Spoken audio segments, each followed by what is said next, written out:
पुणे महानगरपालिका निवडणुकीच्या पार्श्वभूमीवर भाजपमध्ये जोरदार इनकमिंग सुरू झाले। विशेष म्हणजे यात काही पक्षप्रवेश असे होते ज्यांना भाजपमधूनच विरोध होता, मात्र तरी सुद्धा हे प्रवेश झाले आहेत।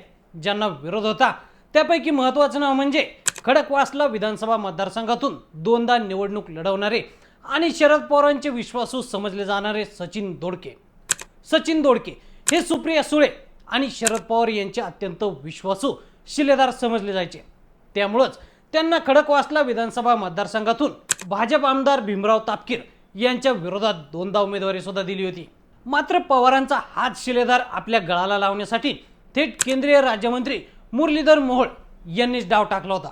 मुरलीधर मोहोळ यांनी सचिन दोडकेंना पक्षात घेण्यासाठी प्रयत्न सुरू केल्यानंतर त्यांना भाजप आमदार भीमराव तापकीर यांनी चांगलाच विरोध केला होता। भाजप कोर कमिटीच्या बैठकीत पक्षामध्ये कोणाकोणाला प्रवेश द्यायचा यावरून मुरलीधर मोहोळ आणि भीमराव तापकीर यांच्यामध्ये जोरदार खडाजंगी झाल्याचं पाहायला मिळालं। केंद्रीय राज्यमंत्री मुरलीधर मोहोळ यांनी पक्षातील सर्व विरोध डावलून सचिन दोडके यांना प्रवेश दिलाय।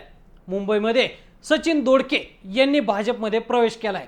दोडके यांचा प्रवेश खडकवासला विधानसभा मतदारसंघात शरद पवारांच्या राष्ट्रवादीला मोठा धक्का मानला जातोय। सचिन दोडके यांनी खडकवासला विधानसभा मतदारसंघात 2019-2024 च्या विधानसभा निवडणुकीत भीमराव तापकीर यांच्या विरोधात निवडणूक लढवली होती। 2019 च्या विधानसभा निवडणुकीत सचिन दोडके यांचा अवघा 2595 मतांनी पराभव झाला होता, तर 2024 च्या विधानसभा निवडणुकीत 52,322 मतांनी दोडकेंचा पराभव केला होता। खडकवासला विधानसभा मतदारसंघात आमदार भीमराव तापकीर यांचे कट्टर राजकीय विरोधक म्हणून सचिन दोडके यांच्याकडे पाहिलं जातं।